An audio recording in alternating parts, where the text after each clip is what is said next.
Welcome to Silicon Valley Asian Business Talk. So my name is Melvin, and I run a startup that focuses on helping founders to operate their companies. So essentially, we serve as an operations manager to take care of all the compliance, their financial operations like accounting and bookkeeping, as well as the people operations like payroll, recruiting. The goal is to essentially simplify the process of running a company for the founder so that they can save time, keep their focus on the really strategic aspect, and leave all the operational work to our platform. So we built a business in Singapore, and we're now in the US. So the company in Singapore is called Starboard, but the product we're going to launch in the US, or we're in the process of launching with some early customers already, is called Stellar. Discussion topic: Intuition and Mindfulness in Running Startup Ventures. All my startups have been venture backed. I've had investors invest in all my startups. And we're talking about operating by pure logic and operating by intuition and how it's important to have both.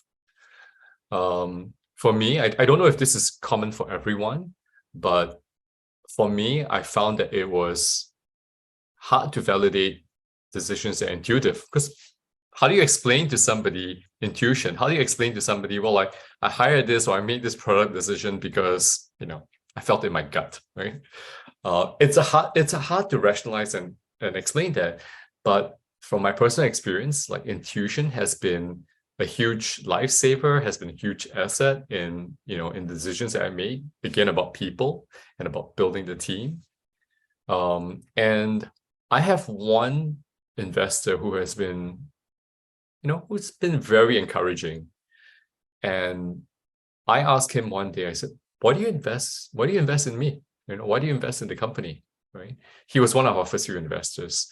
And he was very encouraging. He said, a number of reasons why he invested in the company. And he also said, Melvin, you've got, great intuition. And I was very encouraged by that. It really lifted my spirits.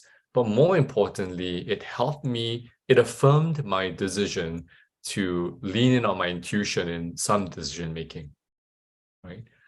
Not so much to depend on it entirely, right? Because I think we still need to operate with a logical framework, but it encouraged me a lot, and it caused me to, it allowed me to give myself a lot more permission to rely on my intuition in decision making. Actually, that's a very good point. Again, these are probably side talk. Maybe just like the people say, generate AI model, they can spit out some results. Even these people who develop the model, they cannot explain. Yeah. Maybe it's kind of the same thing. There are a lot of things we don't know why it happened, but it turns out, maybe generate AI can help us. But I do have follow-up question. I would just add on to one thing, right? So we emphasize a lot on skills, we emphasize on a lot of technology, we emphasize a lot on logical thinking and engineering in building a company. There is another dimension to company building that is hardly talked about, that we probably, we didn't even cover it, but there is another dimension to life and business. And there are many ways to express what this dimension is. We talked a little bit about flow just now, but there is a spiritual dimension to our existence, and there is a spiritual dimension to running a business as well. I hardly use LinkedIn, but I think about a couple of months ago, I just sort of posted a little note on LinkedIn, with the thesis or the notion that I think companies in future will have a role called a chief spiritual officer, right? And again, I use the word spiritual. I use that, the term a spiritual dimension, but, we all interpret it differently. Some businesses commonly, use the phrase mindfulness, and they talk about mindful practices as individuals and as well as teams. So you could call it about being mindful. You could call it about being, adopting a spiritual approach to things. But there's this whole dimension of mindful living and spiritual thinking that I think is yet to be fully uncovered in running a business. You constantly mention about the importance of using your intuition, using your gut feeling to help you to make judgment.